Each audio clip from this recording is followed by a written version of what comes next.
Hey, Warpugs. Sometimes things happen that are just funny to me. Like, just now, I was trying to, sometimes it's just a nightmare to hit the record button and just start talking because you think you have something to say and then your brain flushes everything down the toilet. Well, I was having that happen and just take after take. Normally, once I start recording, I get to the first 15 seconds, I'm fine. I'm fine. But every so often, I can't get started to save my life, so I'm having to do take after take and just trying to not sound like an idiot when I hit record. And I forgot to move to the Discord channel that I was in. And somebody was in there, they started playing sound effects. So, Corman, hats off to you. Today we're going to be learning about the one lesson that, school never really taught us when it comes to nature. And who better to teach us that than Casual Geographic? And I got to tell you guys something. I've been a fan of Casual Geographic for a while. I stopped watching him basically because you guys showed interest. But he started off doing short videos on TikToks, and he's evolved since then.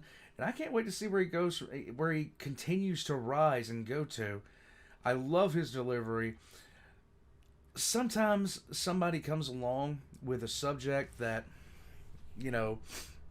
frankly, everyone has seen 1,000 times, but they're presenting it in a completely different way. Casual Geographic has hit that nerve, and it's just flat out awesome. So let's get into this. The one rule of nature school never taught us. Let's roll. Wait a minute. You plotting on me? I had to stop because somebody just needed attention. You never bother me until I start turning that on. You never bother me. Okay.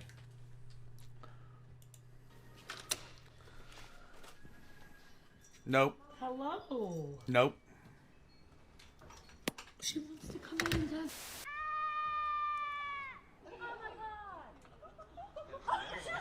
You have been consistently lied to your entire life, and the biggest source of some of the most unprovoked lies is school. School really told us that this dude in '92 discovered America, Didn't. that quicksand and giant Venus flytraps were way more of an issue than they ended up being, that writing in cursive was the only way you'd ever be taken seriously.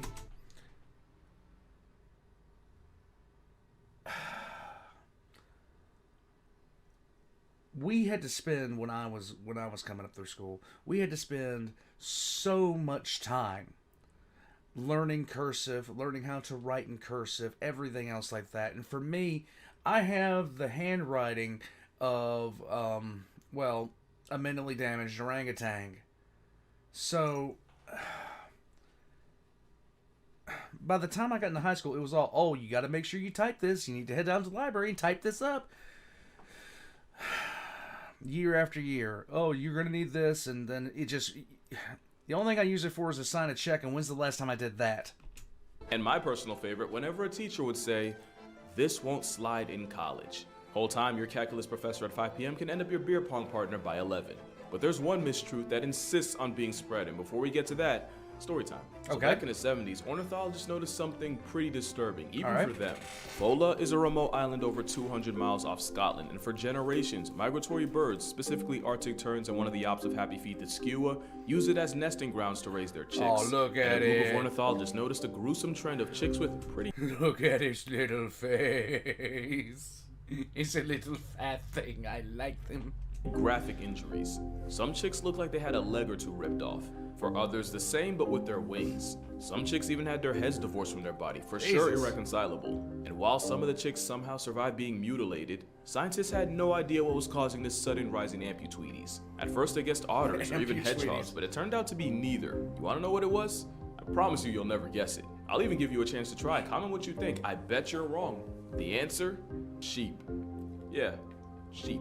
Scientists observed grazing sheep stumble across a defenseless chick and without a second thought or really even much of a prequel, grab them and eat them. Sometimes the sheep would snap off a leg for a premature drum. I'm trying to get things done, little buddy. You mind? This is one rule of nature that school never taught you either. Cats will never leave you alone. drumstick. Other times they might grab one by the head and initiate a permanent separation, swallowing skull and all whole. From 1973 to 1980, nearly 700 baby birds have been victimized by the business end of a carnivorous Q-tip. In the grand scheme of things, that's only a dent in the thousands of birds born in that time. Right. Then again, nobody expected sheep to be involved in foul play. And that goes back to those lies I told you about. Really? So in science class, we were taught this rule. Herbivores eat plants, carnivores eat meat, Right. and those with culinary commitment issues are called omnivores. And for a lot of us, that's where it ended. But of course, nature's more complicated than that. True. It's like a spectrum, and on one end you have obligate herbivores, as in they're obligated to eat just plants or starve to death. Here you got animals like koalas, sloths, and the dead-eyed plush toy, the bear cuz. Then you have the same concept but obligate carnivores, like cats, of every kind. And smack in the middle are your omnivores. But there's also facultatives, and basically that means most of the time you'll find them at one end, but every once in a while they'll borrow a meal plan from the other side. Okay. Polar bears are hypercarnivores, with most of their calories coming from seals, but rarely they'll switch it up to berries, seaweed, moss, and even straight up grass, which makes them facultative. It's terrifyingly wholesome to watch a polar bear eat an apple, even though you know it can snap your neck like a twig. Native carnivores and not an obligate like a lion. And since we're already on bears, pandas are a good example of facultative herbivores. I promise it's going to get less complicated, but the yin-yang yogi's defining personality trait is being a bamboo merchant. But every once in a while, they surprise us, like when this panda was caught in 4K eating a past tense wildebeest, or when the DreamWorks jockey chased, caught, murked, and ate a peacock. They've also been known to hunt pikas. That's a pika. So even though most of what goes down its gullet is bamboo, protein in the form of meat is never really off the table, which makes them facultative herbivores. And they're not the only ones. Almost the opposite. Almost every herbivore you can think of is actually facultative. Even the ones... You know, you don't think about it that often, but it makes sense. Although, how much would you get mocked in the afterlife if you died to a panda? I'm just making a statement. I'm not really talking any kind of trash. I'm just saying. You wouldn't expect. That's how the Good Vibes vegan aqua blimp has also been known to snag fish from nets for themselves. Then you got the normally vegetarian shell jockey the tortoise, turning a rabbit carcass into a cookout. They've also been known to plot on and consume unlucky birds. To be fair, If you get caught by that, you deserve it. can literally fly but get taken off his senses by a mobile boulder, that's more about you than him. There was even that time India released 25,000 flesh-eating turtles to deal with the whole corpse population problem in the Ganges. It didn't work, by the way. But by far, the biggest culprit of covert carnivory are deer. The same deer that's usually the poster boy for the middle child of the food chain will occasionally get calories from something like a past tense bunny. A couple years ago, researchers wanted to see just what happens to the human body after the soul evacuates, and basically set up these body farms to see how they decompose. Really? As you can probably guess, photos would go viral featuring deer chewing on human bones, scavenging through the man-made remains like vultures. In 2015, I never heard of this. I never heard about that. I'm glad I didn't, because Bambi would have taken on a whole new meaning. researchers in North Dakota set up nest cams for a 24-hour live stream of the hatchlings, and not only did the footage catch deer enjoying an extremely late-term omelet, the cervids actually outdid the foxes and weasels in that area, i.e. the ones you'd expect that from. And it wasn't just them being opportunity merchants, some of those deer went out of their way to get to them. And in Canada, scientists were looking to study different species of birds and so trapped them using mist nets, only for the unhinged ruminants to stroll in and eat the trapped and struggling birds alive, right out of the nets. That's Growing up messed is up. realizing Bambi would have 100% turned on Thumper if times got tough. It's now believed that nutrient deficiency and a food shortage is really all it takes for an animal to go from herbivore to fernivore. Because one thing about animals, they don't care. A deer not finna pass down a chance for easy protein just because a textbook says they shouldn't. The Wow. twist is, almost every herbivore on Earth is facultative, meaning they'll take a page out of a predator's playbook if circumstances. I have never seen this stuff before. Oh, cat, would you knock it off? It just wants a belly rub. That's all it wants. That's all this cat wants is a belly rub. And she's only doing this. She's left me alone for like hours now. She's only doing because this is on. She only does this because I start talking. Call for it. That's how you get normally docile horses treating baby birds like popcorn chicken, or that time cows in Australia were caught slurping pythons like fruit roll-ups, all because they were apparently fiending for phosphorus. Even giraffes. Yeah, they're not safe either. The verticality merchants of the motherland will often feed off the bones of other animals. Not really swallowing them, but more like licking and sucking on it, pause, so their saliva can leach off nutrients like calcium and phosphorus. There have also been cases of the camel leopard cosplaying antelope snatching up birds to feed on their misfortune. So far, we've learned 3 things. 1, most herbivores are about as vegetarian as their options. 2, baby birds are really the Kit Kat bars of nature. And 3, now you see why Marty did everything in his power to get up out of there. His entire friend group would have had his hide if it got to that point. Yeah, it Which sounds of like course it. brings us to hippos, and this is where things get No.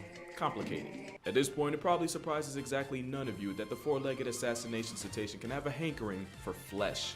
Hippos have been seen eating Wow, big surprise on that for me. carcasses and even resorting to cannibalism. It's complicated because for a while we thought it was the same deal as before, just animals switching it up when their primary food source is compromised, which would make hippos facultative herbivores, there's that word again.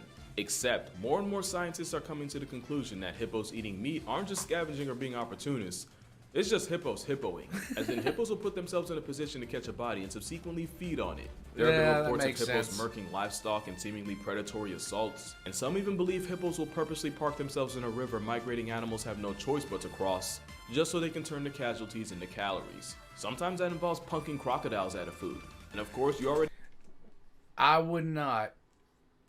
That would be enough for me. know, hippos are not above feeding off friendly fire. All this means, hippos might not even be herbivores at all, but identify closer to the omnivore side of the spectrum. And that's why it's complicated, because now you're probably asking, what's the difference between a facultative herbivore and a straight up omnivore? And there's an answer. I just really couldn't tell you. Okay. Like, you could say facultatives eat mostly plants but can resort to meat as a fallback, where omnivores can normally go either way, but I'd be lying if I said I didn't just make that up on the spot. The moral of the story? It's way more complex than just putting labels on things and calling it a day. For example, That is a horrible last sight to have. this. That is a common duiker, and it's an antelope less than 2 feet tall found in sub-Saharan Africa. And I could be wrong, but I'm pretty sure it's the only antelope that regularly eats meat. Along with the shrubs and grasses you'd expect, the meal plan for this antelope undertaker often involves combing through corpses, along with lizards, frogs, small rodents, and, you guessed it, baby birds. Okay. And because a good percentage of their diet requires other animals to die with the T silent, I'd call the duiker an omnivore. But then, you got this. The tree-loving, pretty privileged acorn hoarders of the rodent. Okay, wait a minute. No, don't ruin squirrels. Don't ruin squirrels. Come on, man. Many will tell you that with a grocery list of mostly plants, fruits, nuts, and seeds, the squirrel is mostly herbivorous. But squirrels are also infamous for raiding birds' nests and turning preemie poultry into protein.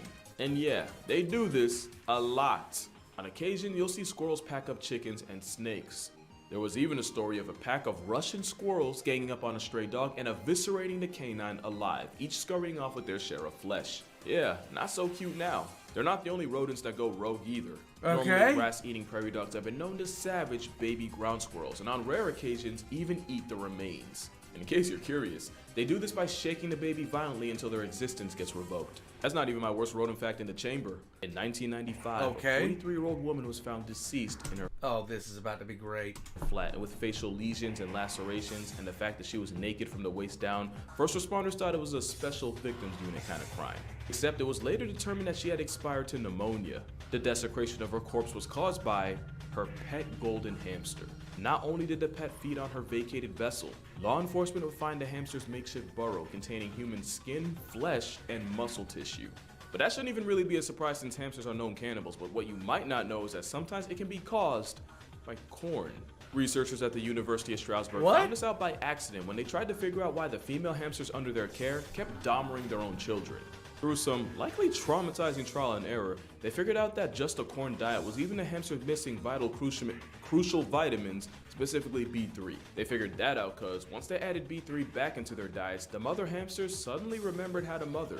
And the crazy part is, Oh my that can God. happen to people. Vitamin B3 deficiency can lead to pellagra, a disease associated with diarrhea, dermatitis, dementia, and eventually dying. So in a weird twist, an unbalanced diet can really lead to spawn-wrecking rodents, and they're not the only known cannibals in nature. Chimpanzees are a great example of Oh, hell no. You don't even have to tell me about chimpanzees. I don't need to know about chimpanzees. Good God, look at that thing. Look at that thing. Good. Look. No. Hell no. animals don't care. Chimps have been known to de-life their rivals and devour the body.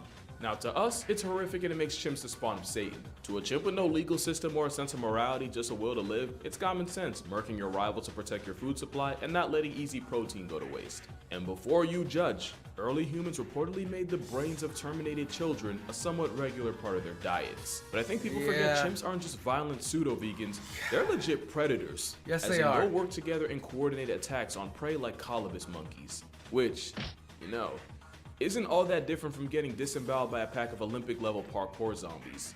They've also been known to hunt bush babies, that's a bush baby, by using spears.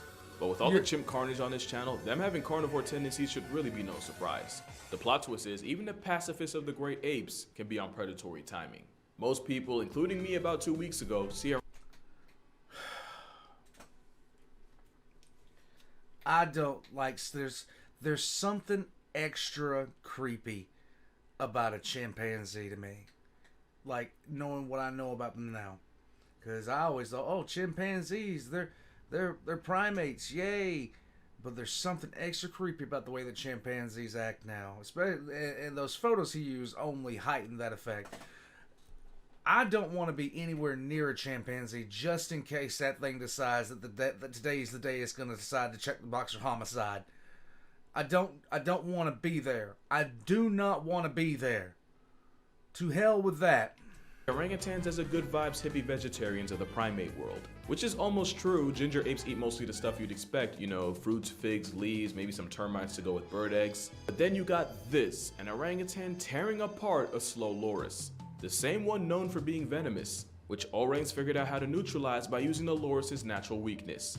Blunt force trauma in the form of a bite through the skull. Oh now, my to God. be fair, a meat-eating man of the forest is remarkably rare. But then again, chances are, before this video, a good number of y'all probably thought orangutans were only a threat to pieces of fruit. The same way a lot of people feel about toucans. No Well, this way. roided up woodpecker, which is actually what toucans are, the more you know, has also been known to put bats on permanent leave from life. Huh. Yeah, that's the part Fruit Loops commercials ain't show you. They're also one of the many animals on the list of population control for baby birds. Oh, you thought that was a mammal thing? Well, two can play that game. Yo, who wrote this? I did. I wrote it. Yeah, I'm you sorry. did. But birds in general will eat virtually anything that doesn't pack them up.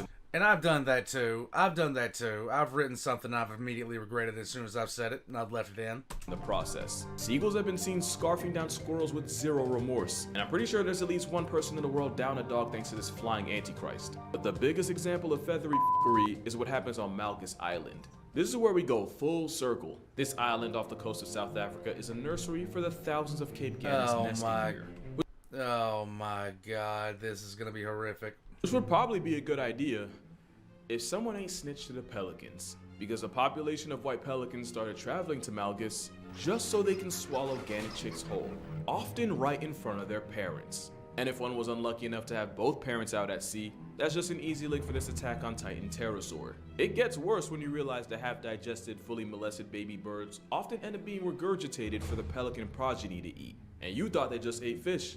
Predators come in many forms, and one island in the Pacific is home to one of the most unlikely. Because if you bleed on the wrong island, you can attract a pack of coconut crabs. Not only is this satanic manifestation Oh hell no, man. Hell no. No. in the form of crustacean attracted to blood, they're more than enthusiastic scavengers. In a study done on Nikomoraru Island, it took the homicidal hermit crabs a week to completely undress a pig carcass down to the bones. But with pinchers strong enough to humble a coconut, the killer crabs are more than capable of catching their own prey, especially when they can climb trees and ambush sleeping birds. This video was taken of a crab after it had snapped the hollow bones of a seabird. The part you don't see is where a group of crabs arrived at the injured and incapacitated avian and proceeded to tear the bird apart.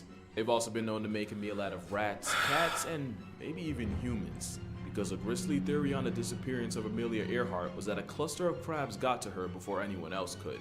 And the worst part? There's no guarantee she was relieved from life by the time they got to her. Because even though You had to go there. You just had to go there. Mr. Krabs on creatine normally goes for fruit, just like most animals on Earth, they're only as vegetarian as their options. Hug your loved ones, stay safe out there, and I'll see y'all in the next one. Oh, speaking of which, my eye's fine. I got LASIK, so I look like I lost the fight, but I also got the gift of sight, so There you go. it's alright. Alright, peace out.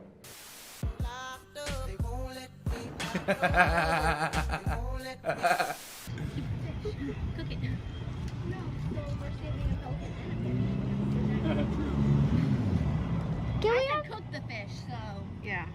she's a little nicer than you. Are you kidding me? I guess.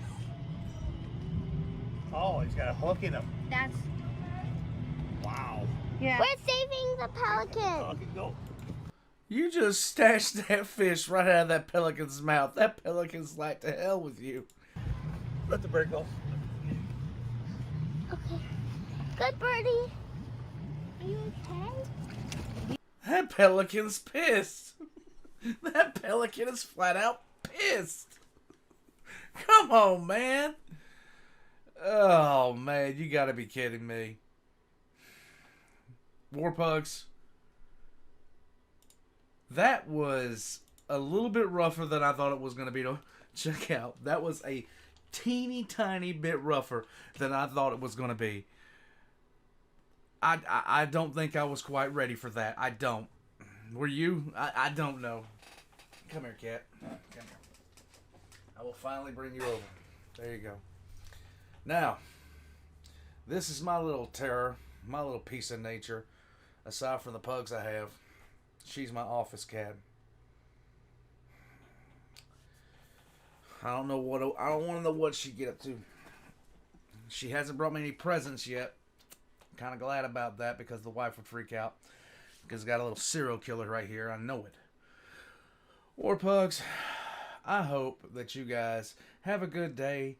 And I hope you don't run into any chimpanzees. Because chimpanzees, they're just not right. There's nothing more frightening to me than a bunch of chimpanzees that would escape. Like Planet of the Apes is like an utter horror movie. Oh, good God. The wildest thing, this cat is looking at me like he's gonna kill me. The wildest thing is how strong they are. It's always been amazing to me how weak humans are as primates. How weak we are in comparison with other primates. Like, your average bodybuilder is just some completely outclassed by a female chimpanzee, like by order of 3 times. Chimps are strong, insanely strong. I'm going to stop talking about chimpanzees, because I'm going to start talking about that, and then I ain't going to be able to go to the zoo for the next decade. War Pugs, I'm going to head out.